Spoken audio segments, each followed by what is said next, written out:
Hey, it's your girl, Ray. And I'm your girl, Nye, and welcome back to Cuff to the Culture, where we stay with hella opinions, hella intellect, hella laughs, and we're hella black. Perfect. All the time, okay? Today, we are coming in hot with the Atlanta Mayor versus Earn Your Leisure.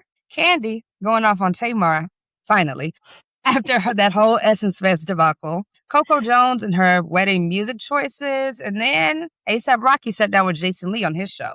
So, the group chat has been ablaze. There's a lot going on. Where should we start today, sister? Let's start with my city, the mayor of Atlanta versus Earn Your Leisure, which is a podcast. So Earn Your Leisure is a super popular podcast, over 1 million followers on Instagram, hosted by Rashad, Bilal, and Troy Millings. So on this podcast, I talk about like financial freedom, investing, entrepreneurship, building businesses. So they were on the Breakfast Club promoting their annual Invest Fest, which happens in Atlanta. At the Invest Fest, they talk about, investing, crypto, real estate. And so this like conversation, Invest Fest, Earn Your Leisure is gaining some traction because DJ Envy asked him a pretty softball question, in my opinion. I don't think DJ Envy thought he was going to get any tea, but he said, okay, so do you just keep Invest Fest in ATL, kind of how Essence Fest stays in New Orleans? So then they come back and say, Atlanta has been the home for Invest Fest for 6 years, but we flirted with the idea of other cities just because of the lack of support that we've gotten from the city of Atlanta has been puzzling.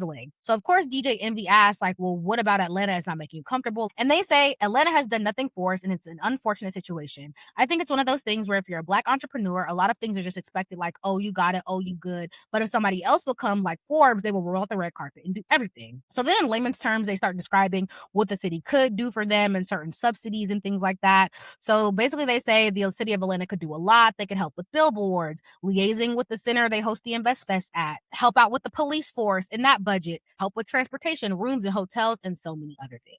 So that's what Earn Your Leisure first said, right, on the Breakfast Club.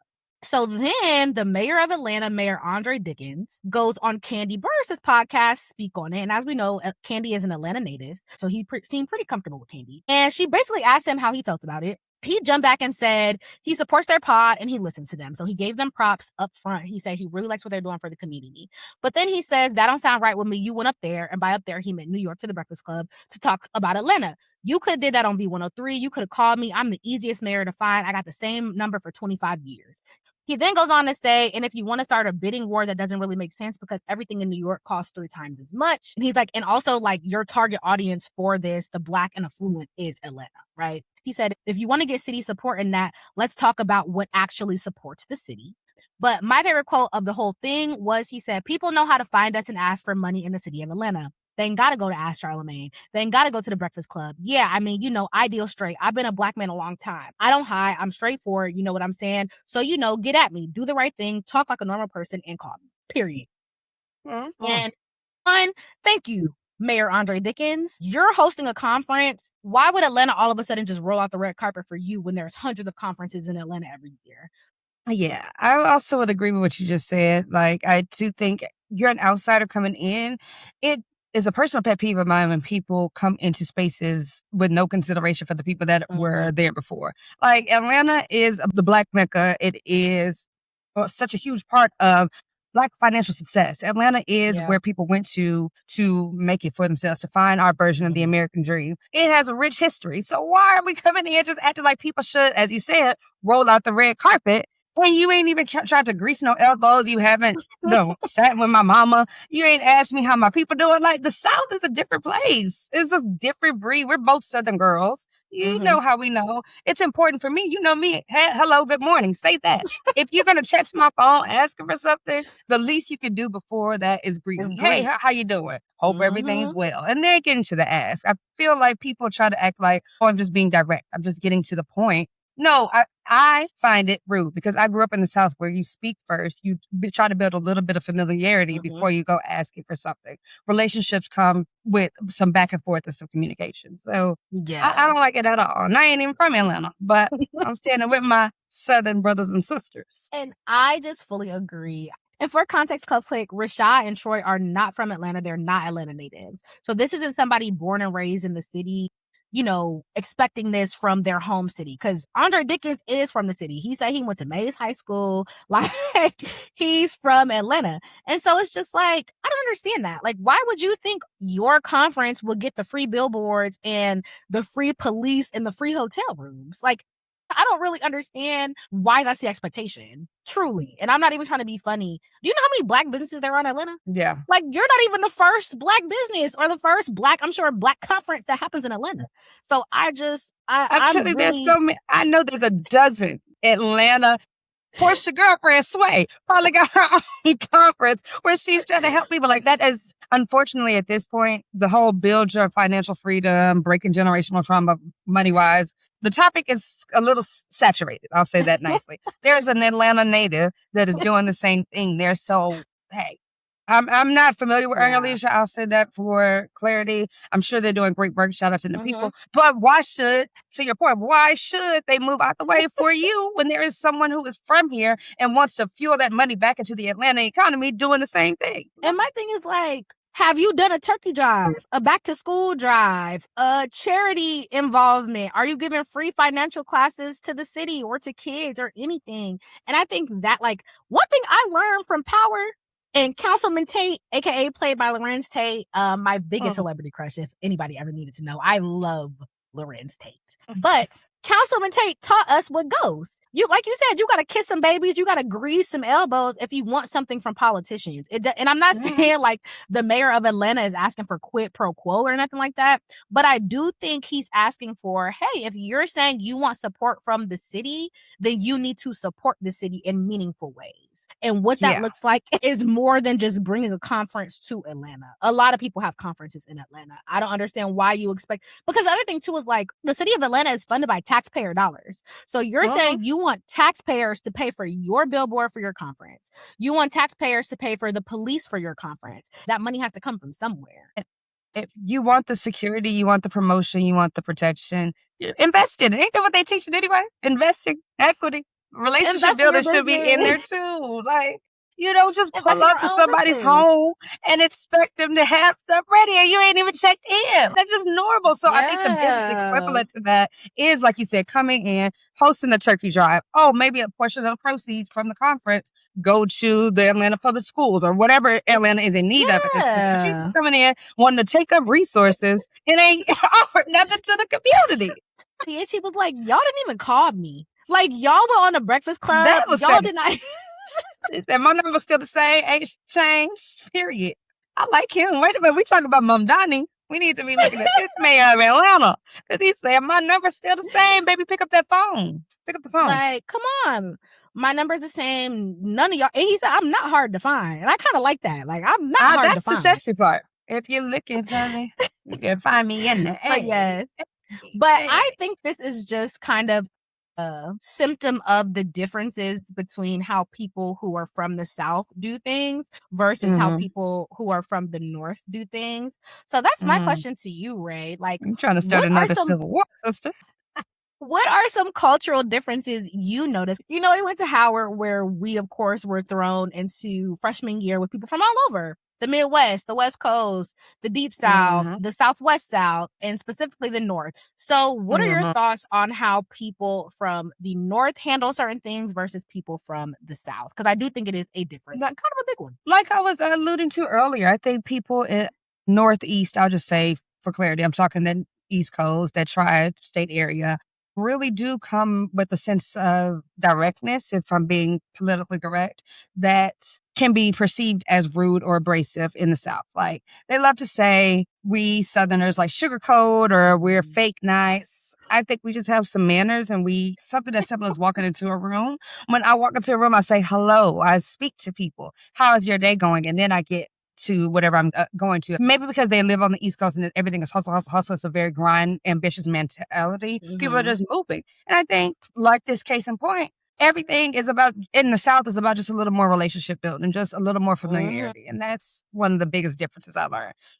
Get into Howard and people look at you crazy for walking in and saying good morning or acting like you're going to do something to them because you're smiling at them walking down the street. was baffling to me. Yeah, I was screaming.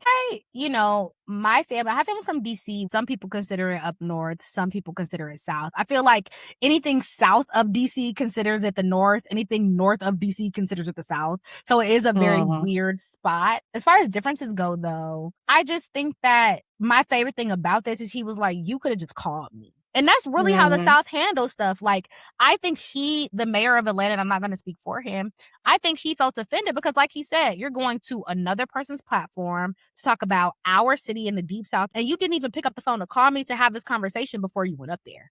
Like, we don't know what could have happened or what could transpire if you would have picked up the phone and called, but you didn't do that. And I also think that sometimes when people from the North come to the South, they give us their ass to kiss, and I don't really get what that's about. Assuming that we can't do things for ourselves, we can't sustain ourselves, we need your conference or we need your money or your business in the South. I don't think people realize how much of a mecca the South is for Black people. And so I just really don't get, again, why they said that. I hope they can work it out because, again, I do think they could bring some really cool things to the city of Atlanta. But I think the mayor was spot on with this. If you wanted to have a conversation about Atlanta, have the conversation in Atlanta. Don't go to New York. Don't go to Charlemagne. Don't go to DJ Envy. So I think Atlanta is a city. If you take care of Atlanta, Atlanta take care of you. And we see that with plenty of celebrities. Period. Rep your city. And remember, CoCo is not Atlanta. And I just want Amaretta to know if she ever sees this, how the way you have impacted my vernacular. It's so quick to tell somebody you're not Atlanta. South Park, not Atlanta. And I say it just like that, too. I'm screaming. But you know what's so crazy? The Invest Fest is happening the same time as a Delta Regional Conference. Same building as well. Same conference center, I think. So you're going to have your season sorors with people telling them, just invest your 401k with me, your retirement with me, and I can flip it and make you a millionaire. And please, you, as a matter of fact, you need to tell your sorors, don't fall for the scheme. Listen, Atlanta got enough scams they need not fall for, so they are well informed. Like, does Invest Fest, does Earn Your Leisure think they're special? You know how many Black, I'm sure, financial freedom events happen in Atlanta? One every 3 seconds in Atlanta, there's a financial freedom event. Okay? Come on. Black people. Overall, I just hope they can work it out. I hope Atlanta does get some great benefits from this conference. And I hope they can work with the city of Atlanta next year to hopefully bring some of this knowledge to the kids, do some sort of back to school drive, something of the sort. But that's my thought. Okay, Ray, speaking of Kandi as well, because Kandi and Speak On It been speaking on it. Okay, there's been tons of talk. But aside from speaking to Mayor Andre Dickens, Kandi also went on her podcast and aired Tamar out, okay? And basically pretty much was like, I'm not hiding from the conversation anymore. This is what everybody wants, so here y'all go. So firstly, she said, I do not like that B, verbatim. And I love that for you, Kandi. She then went on to describe many of interactions that she and Tamar have had together with one another. Tamar has called her a B in public. She talks about so many other interactions where they've gone back and forth. A notable one was Tamar accused Kandi's ex-husband Todd of being gay, which nothing is wrong with being gay. So I don't know why that's ever thrown out as an insult. But she accused Todd of being gay. Thrown out as an insult. Yeah, they're Gen X in Atlanta. And I hope Tamar's gay male friends, because she keeps a lot of gay men around her, pay attention. I genuinely do. Like when women, straight women, or people in general make those type of comments like, oh, he gay anyway, you are viewing gayness as bad. Yeah. Not to be on my woke tirade, but I'm just saying, Tamar. Yeah, so Tamar accused, according to Kandi, let me say that, according to Kandi, Tamar accused Todd of being gay and mentioned that Kandi may need to get on prep because of Todd's alleged gay escapades. Oh, it just gets worse with Tamar. Huh? That's nasty. Kandi titled it, I do not like her. That's the thumbnail of the video. And she basically says she's not going to be fake to her. But the quote we're focusing on today, Cuff Click, is Kandi said, because just remember this, B, I'm the one that got stuff going on. Oh, she loves to talk about how I can't sing. I can't do nothing. You're the one who sings so beautifully, but don't nobody give a F about it because the only reason you get airtime lately is when you're talking about me or you're talking about somebody else or doing something negative. But if that's what you want to be known for, then keep doing what you're doing. Other than that, I would suggest to learn how to be a lady. And she ended it with, I see you multiple times and I pay you dust, and that's going to keep happening. I thought it was a well overdue for Kandi to finally respond. Like, I get it. She was paying her dust, like she said. First of all, the way Kandi said it, the cadence just made me cackle because it's like, okay, Kandi. And one thing about it, as an OG Housewives fan, when Kandi voice starts to quiver and she holding back them tears, she is pissed. So I was like, finally, Kandi, speak your truth. Yeah. Because people will keep poking at you until you react. And then when you react, you're the bad guy. Not at all. Not in this house. So I was happy for Kandi for finally speaking out. I don't think it was like, people are like, oh, well, why would you pay her attention? You're a multimillionaire. Tamar's, it doesn't matter. You said a lot. Now it's time to back it up. So I was definitely here for it. I'm here for Kandi not being fake with Tamar because Tamar has said some really nasty, malicious things, like insinuating that she needs to get on prep because Todd is allegedly gay. Like all of that is nasty and vile. And Tamar really needs to unpack why she feels like that, especially knowing the circle she keeps. That's problematic. So that's one. For two, I'm always going to be here for Kandi defending herself because when Kandi pops off, it reminds me of her red hair era when she was on Real Housewives of Atlanta. And that's what they gave me. So overall, I watched most of the video and I was just very like, please. I'm like, speak on it, Kandi. Speak on it. But my initial reaction to answer you is speak on it, Kandi. I'm proud of you for using your platform to put that bee in her place. Hard agree. I think somebody can only poke the bear for so long. And I guarantee, and maybe, Ray, you'll have to reel me in. If we get famous and people start talking about me, I'm airing you out every time. Whether it's on my real Twitter, my real threads, whether I got a burner, I'm cussing you out. I cussed somebody out today. Felt great. We know. I cussed somebody out today. Sometimes it is just fine. Sometimes you just need to cuss somebody the F out. That's all it is. And you will feel better after it. Because if you don't do it, then you're going home and you're like, dang, I should have did it.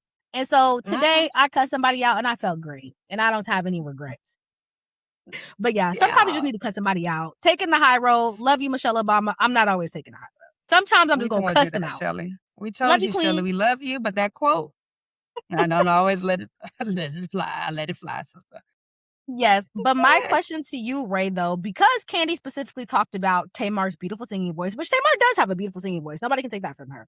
And so my question is, how much diva is too much diva? Because realistically, in my mind, like, I feel like Tamar's attitude and how she treats people has significantly hindered her music career and her success. Yeah. So what is your opinion? How much diva is too much diva? Is there a balance? Can you overdo it to where people don't want to hear you no more? Like, what's the vibe? Start by saying, I don't think Tamar is a diva. I think Tamar just has a very nasty spirit. I think the two are very different. When I think of divas, I think of Mariah Carey. My light has to be at exactly a 45-degree angle because I know how it reflects. Like, that is diva to me. Tamar, it's just nasty. Like, she talks about people like a dog. It's not like she's meticulous with her performances because I feel like if you're a diva, it's going to translate into your performance. She be just half recreating Beyonce choreo. Vocally, I'm never going to take that from her. Vocally, killing it. But I'm talking about the overall performance experience, the choreography, the lighting, the sound, etc. Be off. So no, you're not a diva. You're just a bitch. No, so it doesn't matter how much you are a talented, excellent vocalist, can riff, run, sing. It does not matter if nobody wants to work with you. And they don't want to work with you because you're difficult, but because you're just nasty and vile. That separates Tamar from the diva conversation to me. Okay, that's fair. I agree. I do think Tamar has said some nasty things. But I also think people have said nasty things about Tamar. Now, I'm not to be a Tamar defender, but I think I do think initially, when you are a celebrity, or at in times, response, maybe I just remember when she was crying on the reel because she said, and they called me a Muppet. And Lonnie Love was trying not to laugh. And I just think that's so silly. And Tamara moved the hair out of her face.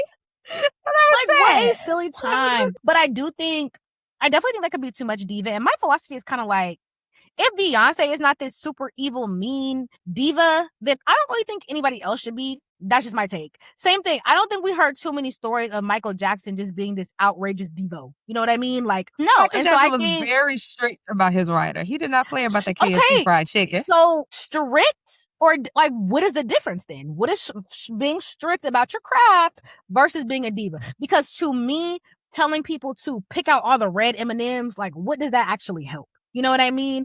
And I've seen some writers. If that red dye is gonna trigger my ADHD, and then I can't perform, then yes, you pick out them red M&Ms.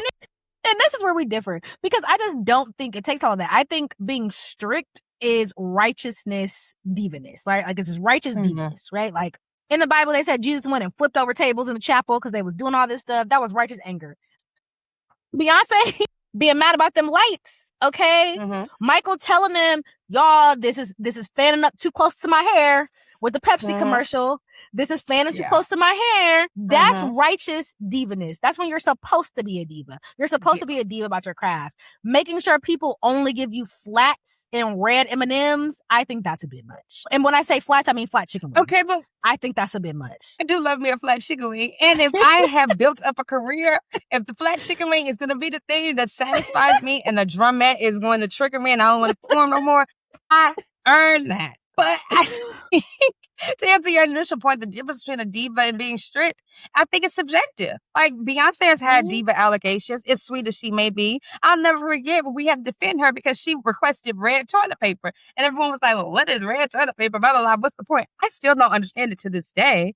My point is, we don't know what it takes to put on a Beyonce show, what she needs to feel comfortable enough. If she wants to send candles and red M&Ms and only vegan flat chicken wings, and that's what's going to make her go out and give us a world performance, then guess what? She has earned that right. But I will say, though, we're also talking in the context of Beyonce, where Beyonce is asking for only the blue M&Ms and only the flat wings, and she's really tearing that stage up.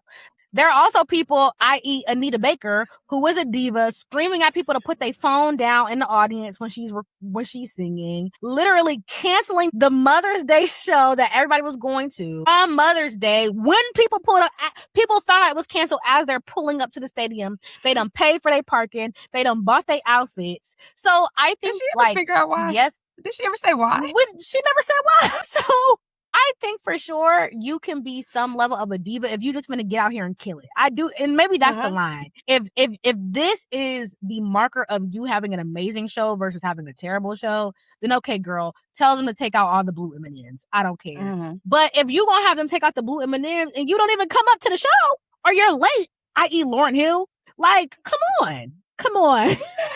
I think, please. If I think it is after a amount of time of killing it, making sacrifices, doing what it takes to be a successful celebrity, i.e. Anita Baker, or even Lauryn Hill, whatever. I think they have earned the right. Lauren hadn't earned the right to be late because she playing with people's money, and Anita didn't earn the right to cancel that show with no explanation. But performing, all I'm seeing is flashing lights, and I'm trying to read the teleprompter. Y'all know she can't see. The cameras is distracting her. And she also comes from a time where people were enjoying the show. It wasn't all about recording, like they're interacting. So if you're a performer and you're doing a live performance, that audience interaction can help make or break the show. It takes it to the next level. And that's my thing. Like, you do have to earn the right to be a diva. Rihanna earned it. Beyonce earned it. Mariah earned it. But some people take it too far. And I do think sometimes it goes too far, and you should not, again, be requesting people pick out all the damn yellow M&Ms, girl. Just pick around them. Like, what is that about? I think especially having worked closely in like the publicity industry and knowing that some people really do. These are artists, and most of them are weird. They have some quirks. Like a blue M&M may remind them of the time their daddy used to throw blue M&Ms at them, and now the whole thing is shut down. I'm telling you, I think the most famous people are weird, like weirdos in real life.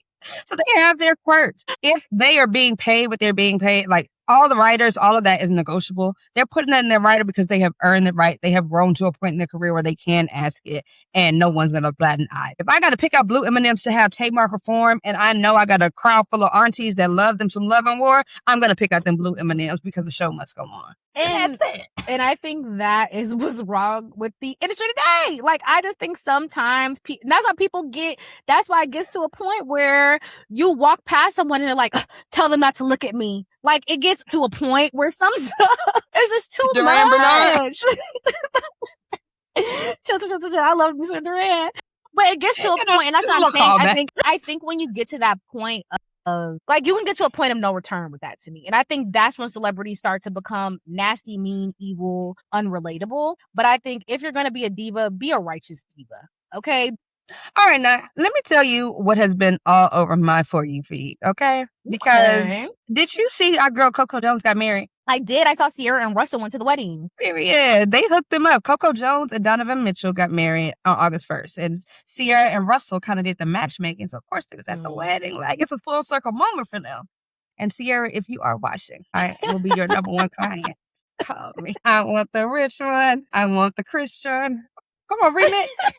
Come on. So Coco Jones and Donovan Mitchell got married August 1st. The wedding Go, was go, go. beautiful. She looked amazing. Mm-mm. Everyone was taking pictures, like all his teammates were there. It was just overall a beautiful time, right? Yeah. So their first dance was To Love by Music Soul Child. That went viral because they're dancing and singing to each other. Super sweet.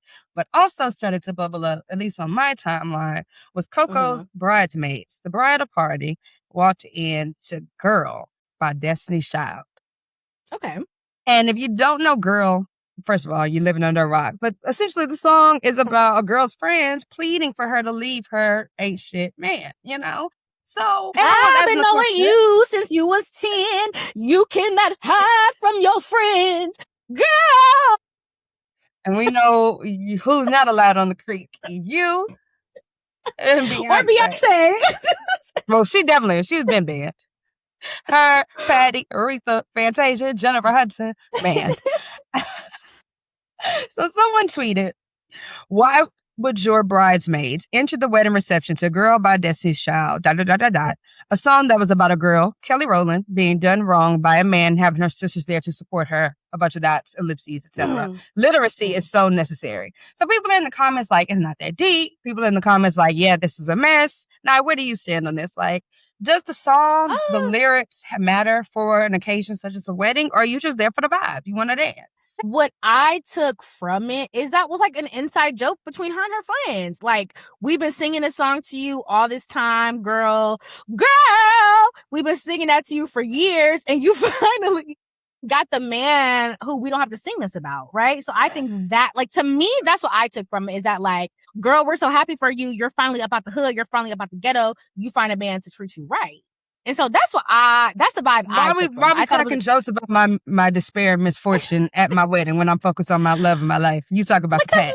Goofy, silly mood. I do think this tweet was a bit much. I will say some songs at weddings don't understand because they have really, I don't want to say dark undertones, but like not union undertones at all. But they sound pretty, so people think they're Pretty Wings by Maxwell. People always want to play that. That's literally the real end of our trial. Yeah. Time will bring the real end of our trial. He's telling her to spread her wings, let her go, let her wings fly. That's what the song is about, y'all. If I can't have you, let love set you free to fly your pretty wings. Like, yeah. So I don't know why they play that at weddings. That's one for sure. Do you have any you think of that they play at weddings? It's like, girl, why? One that really grinds my ears as a love song, wedding song, whatever, and that's Saving All My Love for You by Whitney Houston. That is a song about adultery. Oh, yeah. That is, huh? You got your family and they need you there. Though I've tried to resist being last on your list. Why are we dancing to this at the wedding? No.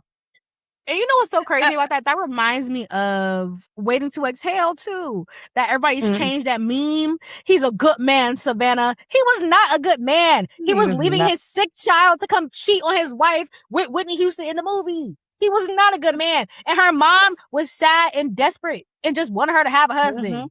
That's it. And now we've run it because we've let too many people in the culture. Now, just like the saxophones, people are taking stuff and changing the meanings. Stop it. But yeah, I do agree, though. I think some songs, again, the ones we just mentioned, Pretty Wings, Saving All My Love, those are a little bit strange to play at the wedding. But I think Girl's just a cute little insider. I think that's what that was. I think it was her and her friend. Like, if she walked down the aisle to Girl, okay, that's crazy. But like, take a minute, girl, come sit down. I can just if she walked down the aisle to that, then that would have been crazy. But like your homegirls coming, I also feel like, wasn't it the bridesmaids entrance? I also feel like those songs are party. Yeah, I feel like those songs are always light and fun. What's the difference between coming out to that versus it's so many, it's so hard to pick one? I want the same thing. I've seen people come out to Jeezy. I've seen people coming out to so many crazy songs. Jeezy has song. I Do by Jeezy is a perfect song to come out. It's still but the lyrics mean a lot. And that's my thing. I think maybe call me like superstitious or whatever. I want the lyrics at every song of my wedding to be like affirmations for me and my partner. I want love songs. Now, once we get to the more turn up part, the reception, like after we've done all the ceremonial stuff, which is the bridal party entrance, the groomsmen interest, family first dance, that type of thing, then we could turn up. So because Back the Thing Up don't really have any lyrical impact, but I still want it played. But up until then, everything ceremonial needs to have some more positive affirmations tied to it. Does it not have, like, for that moment, bridesmaids coming in, these are my best friends, my girls. If her and her husband came out to Girl, I would think that's crazy. But I do think Girl has that sisterhood, I got your back, that message. I think for that setting, for bridesmaids coming in, I think for the setting, that is a positive message. I've been knowing you since you were 10. You cannot hide from your friends. That's a positive message. That's like 1-2 lyrics. Like, take a minute, girl, come sit down and... Is that I'm your girl, you're my girl, we are girls. Don't you know that we love you? That's cute. That part is cute. But the overall song, and that's not all that was played, is about that girl getting cheated on or abused or whatever in her relationship. I think there's so many other songs. Sister, Sister, the theme song. That song don't mean nothing to them. Girl means something to them. And you know what? It's their wedding. So, I mean, it's CoCo's wedding, so she approved it. She's happy to have it. But for the sake of conversation, I do understand why people are looking at them sideways. We're both type A people, so we know everything is going to be planned meticulously. So that makes me want to ask you, like, do you have some songs that you must play at your wedding or some songs that you absolutely will not play at your wedding? Must play Beyonce's. I have plenty of must plays, so that's a long list. What song? But by Beyonce. Low key, Love Drop is my favorite Beyonce song. 10 times out of 9, I know you lying. But 9 times out of 10, I know you crying. And that's how I feel CoCo. Because, and that's how I'm team, I understand. Because if I just love the song, I low-key might not care about how bad the lyrics are. Like, I don't know. Okay. So you're of the mindset, if the vibe is right, if play the song. For me, if the song has now I'm not playing on Pretty Wings or any of those. What's the difference? What's the line? Well, Love Drought is still a love song. Like, we can cure this love drought. Like, that's what the song is about. So it's still a love song. He just was kind of cheating at the beginning. But it's still a love song. And also, and baby, I've been waiting my whole life. I'm gonna give you the best years of your life. And I'm gonna do the run as well. Yeah, I'm gonna do the run. I want the vinyl version. Yeah, I'm gonna do the run. So that's a must play for me. Plenty of Beyonce songs. Two Hands to Heaven. Yeah, Two Hands to Heaven. Stevie Wonder as around the sun, the earth knows she's revolving. Lyrically fitting. Yes, I'm gonna play that for sure. Shaka, Through the Fire. Even though I don't want to go through the fire, I do love that song. Before the chance to be with you know what's fun fact? My palm colored people song that has to be played at my wedding is Hey There Delilah by the Plain White T's. That's one of my favorite love songs. That is. What? Hey There Delilah. I love the song. Hey There Delilah. Because it's a beautiful song. Hey there, Delilah. What's it like in New York City? I'm 1,000 miles away, but girl, tonight you look so pretty. Yes, you do. I can't wait for your wedding. 1,000 miles seems pretty far, but they've got planes and trains and cars. I walk to you if I had no other way. But at what part of the ceremony or reception are you playing this? I might have to have like an R&B version, but I am going to play it.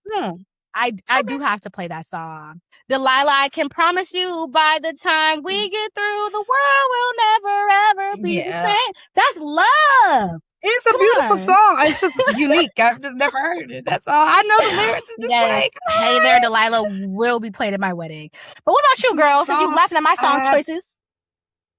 Oh, babe, I have a whole playlist. Like I said, everything is meticulously planned. You For Me from the Tyler Perry, Medea Goes to, it was You For Me originally from Why Did I Get Married is going to be played. And I want the played version. I don't want the song on Apple Music. So I'm going to have to find an actor play to come sing it. And you're laughing at Hey There, Delilah. Yes, I am. You're having a Tyler. It is. I'm going to do, I don't know. I'm feel bad, but I am going to have a couple Brian McKnight songs. Like Love of My Life is one of the ones.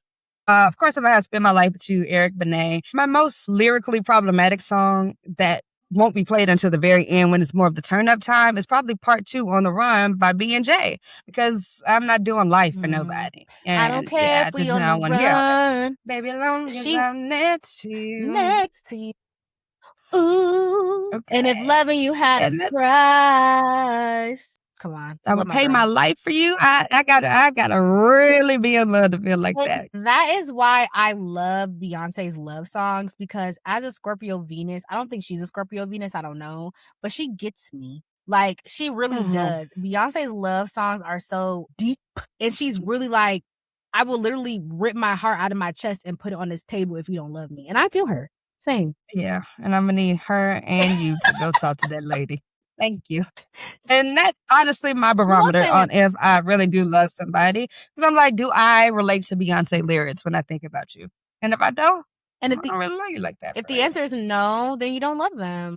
And that's okay. What are some songs that you're absolutely not playing at your wedding, though? Like, it's a hard no for you. Because I have a couple. I'm going to start with one that's pretty popular, and that's Let's Get Married. Meet me at the altar. The remix or the original. We ain't getting no younger. We might as well do it. We might as well do it. No, I don't want to hear that. I like but that, I also though. think the song is just overdone. I know. But that's my wedding. I love and that. I'm some of the DJ. None of that. I don't hear anything about cheating. I don't hear anything about no F them. Until we get to the turn up part, the lyrics need to be affirmational. And then, I mean, that's about it. Yeah, that's my hard no's.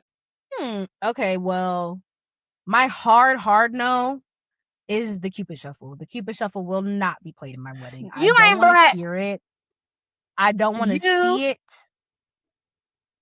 I hate I'm doing the Cupid Shuffle. I'm doing the Cupid Shuffle. If I got to play it on my iPhone speaker, it's a black wedding. And you will be, and you know my wedding's going to be strict. You will be tapped out. And I'm going to say, me and security going to be cool for that point. I'm going to say, Earl, now she needs You'll be tapped out. If anybody even begins the Cupid Shuffle, they'll be tackled. I hate the Cupid Shuffle. I don't want to hear it at my wedding. Don't play it. No. Hard no for me. You're not black for real. But another one that's also a hard no, which is actually like, I'm not sad to take it off the list because he's a terrible person, but the music did hit when it did hit. And R. Kelly, you will forever pay for your crimes, because I should be able to play Step in the Name of Love at my wedding, but I can't, okay? I cannot play Step in the Name of Love at my wedding because of you, sir. Let me ask you a question. What if you have a live band? Could they do a cover? Okay. You ain't getting no money. The only reason I say no, because every time I hear an R. Kelly song, all I think about is he's talking about a little girl. And that's why I can't. Yeah, but not on Step in the Name of Love. Yes, I'm not defending him. I'm not defending him. I'm just asking. Yes. I'm just being a contrarian. Who was he stepping in love with? Little kids. And that's why I cannot. Little kid, know how to Chicago two-step. I will not be playing R. Kelly at my wedding, and that's really sad because R. Kelly has some great music, but I cannot support him. So he's also a hard no for me. Are we playing any R. Kelly songs written by him? I have to draw the line there because R. Kelly wrote for a lot of people. Like, he really did. So I don't know if I can X out every song he wrote, because he even wrote some of Aaliyah songs. So that's it's like... That's Fortunate by Maxwell, and that's definitely getting played at my wedding. Yeah. So... For somebody to be illiterate, he really wrote a lot. Now, what that means... I don't think he was picking up a pen and paper. He probably was audio recording. But you know what's so crazy? Somebody was just talking about that. Like, his lyrics do be sound like he's illiterate. Like, I believe I can fly. I believe I can touch the sky. Think about it every night and day. Spread my wings and fly away. Like, that's actually not all of that lyrically complex. If we really It's not, but sometimes you need to be simple. Side to side, round and round, dip the ground, separate, bring it back. Now let me see you do the love style. So yeah, he wasn't. I love an innuendo, a metaphor as much. Sometimes you just need a good storyteller. When a woman's fed up, there ain't nothing you can do about it. It's like running out of luck. Like, it's too late to talk about it. It's simple. Anyway, though, we clearly know what will and won't be played at our weddings. All right. So another thing I've been seeing was the A$AP Rocky on Jason Lee show type of interview. So he talked a bit about a bunch of boys' business. There was, his whole A$AP Mob beef, his tour, and they were doing targeted visuals. I don't know. I don't listen to A$AP Rocky. In my mind, that's Rihanna's man, so that's why I pay attention, right? So he talked about his relationship with Riri. Jason kind of teed it up by joking that A$AP is Mr. Steal Your Girl. Like Rihanna was with Drake before. She was with the Saudi Arabian billionaire.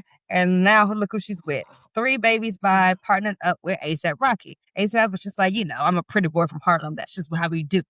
Now that he is very handsome. That is a He handsome definitely man. is That's a handsome. handsome And he man. got the New York steez, which will definitely make the girls Mhm. move. So I want to focus on one of the quotes he gave because he was essentially saying, he's not one of those kept men that everybody likes to portray him as. Hmm. He got money. She's a billionaire, obviously. So he's not saying the same thing, but he has money as well. And he's not even in love with Ree because of her money or her celebrity or her looks or anything like that. Like, that's bad gal Riri. He says he's in love with Robin because she is a, quote, real AB, bro. She's not one of the Hollywood mother effing newbies. She's a strong Black woman and held me down even when I was at my lowest. I initially squinted my eye at the strong Black woman trope because I just don't want to hear that. But as he went on to explain how he fell in love with her, I kind of softened my heart a little bit. But maybe I'm just a pushover. So he tells the story, basically saying it has nothing to do with her accolades or money, but when his father died on Christmas, he was in Paris kind of by himself. She flew out there, came to see him, got into his room, got a hotel key, came up to make sure he was straight, make sure he wasn't alone on Christmas. And that is what won him over. He's saying like that's why he can always champion her. His quote was, "Her success is never my demise." She got billions, but he loves her for her pure heart. So, now, what were you thinking about the interview? Like, what's your initial reaction to it all? I will say initially before and even maybe like a year or so into my relationship, I didn't really understand when people were like, they were there for me in a really dark moment. And I always just was like, I never thought that equated to love. I was just like, I don't like when people say that because it feels like you're saying what that person can do for you rather than like who they are as a person. But as I've gone through my own relationship, I realized how meaningful and important it is to have somebody to show up in moments when you're not feeling best, whether that's grief from somebody passing away or, work issues, friend issues, whatever it is. I do find a lot more value in like someone holding you down, quote unquote, someone being there for you in the dark moments. Because honestly, like sometimes and now I'm realizing, because I didn't really grow up, I didn't see married people a lot. My aunt and uncle are married, but I grew up in Atlanta. They were in Detroit. So I saw them sometimes, but I didn't really have too many examples of marriages or love. But I do realize like, it's easy to stay on the easy days. It's easy to be with your partner when they're turned and they're having a good time and they in the club and y'all going on dates and y'all having fun. It gets hard when they're curled up in the bed because somebody passed away or they got let go from their job or they're feeling something, really deep down inside that their partner can't even heal. You know what I mean? Like you may be going through something with your parents and you're just having a bad day and your partner is there for you. So I understand that a lot more now. So I can understand where he's coming from when he says like, she's real. She held me down in real moments because I do think it's easy to be a partner when you're up. It's easy to be a partner when he's ASAP rocking, he's turned, he's on the stage. It's hard to be a partner when he is in a hotel room by himself across the world and he's feeling depressed. Like, I'm not saying your partner won't show up for you, but I'm saying those are the tougher moments where you show up and it really shows like, oh, you have me through anything. And I think essentially that's what partnership is. Like, as I've grown and thought about what I want in a partnership, for me, companionship is a big piece of it. I want a companion. I want us to be teammates. I want us to be there to pick each other up. So I think that's really beautiful about what he said. And like I said before, I didn't really understand that, but I get that now. And I think it's even more beautiful because they're celebrities. So I think a lot of times people get caught up in the celebrity of it all. Oh, he bought her a Rolls Royce and he had 8 dozen roses in the passenger seat. Oh, that's how you show real love. I think a lot of the love and trust that is built in those quiet moments. The people that show up when no one else is paying attention and show up in such a way that it's like, I'm not asking you, well, let me know what you need. No, here, I'm here for you. I'm here for the present, whether you just want to go sit in that bed and cry by yourself. I'm going to be here so you're not alone. Because again, his dad died on Christmas. So it's automatically, I mean, losing a parent is tough as it is, but on a holiday such as Christmas is even worse. So I like what you said about partnership and companionship because that to me shows that you showing up when there are no cameras and no paparazzi. There's nothing for you to personally benefit from it. You're just showing up because that's truly who you are and how much you care about it. Like I think I get initially what you were saying about sometimes when people are saying you were there for me in the darkest moments, it's like almost like a trauma bond or a trauma type of thing. But I think the difference is like you're showing me who you are during life's tough moments. We haven't seen the last of our tough days. We're, knock on wood, I don't even want to say it, but eventually going to lose our parents, right? So how you show up for me when I've lost my job or I've argued with a friend or whatever, how are you going to show up for me during that biggest moment? Then you get to having a kid. If, God forbid, people are losing a child. Like, there are so many big bad moments to come. I need to see how you show up in those moments. And I think that's such a beautiful start to that relationship. Yeah, I agree. So I'm here for that ASAP and Ree. Yeah. I also love that he said, like, she has her own money, but he not broke. And that's true. I do think, like, when it comes to ASAP, people are acting like Rihanna just picked up a stray sometimes. Like she just picked up some random man. Like, ASAP always had motion, even after that whole, like, blogger rap era, because he was really one of those, like, Tumblr era rappers, in my opinion, where it was like, that's when he was really, really, really big. She didn't pick up a stray. He had motion. He was always into his fashion stuff. Like, he always had kind of like deals and all that stuff. So I don't understand why people act like Rihanna is, like, doing charity work being with him. It's a big difference between 30 million and 1.3 billion. Like, that's a drastic change. It's like a million to our 100,000. I mean, ratio numbers aren't exact, but you know what I'm saying? So I think that's the discrepancy. But either way, he still got money. How many black male billionaires are there out here? Let's be real. Not many. It's a handful. That's what I'm saying. So I don't think Robert Smith, Diddy, is he still a billionaire? Who knows? Whatever. Probably not. Not with all them legal fees. But so that's my thought too, is like, when people say that about both Beyonce and Rihanna, I'm like, y'all, who? They said that about Beyonce?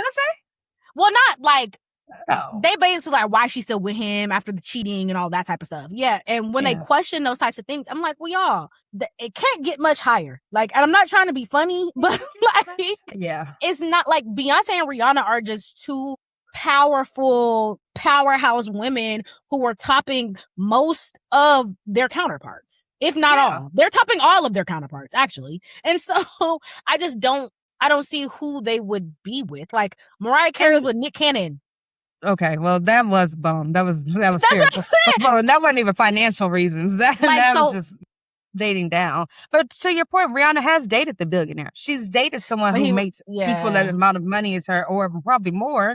And they broke up. I don't know why they broke up, but she clearly used to be going off on him. Exactly. And I love that picture because whatever. But if you've succeeded to this point, sometimes you don't want someone who's equally as successful because we've talked about this before. Somebody has to be the one taking care of things at home. And they have staff for like the more mundane tasks, but somebody has to be there to let the staff in and things of that nature, like to be the chief of staff, if anything. So I don't think you could date a billionaire. Somebody can be equally yoked, and they could also be mean to you too. So she's happy with her pretty boy from Harlem.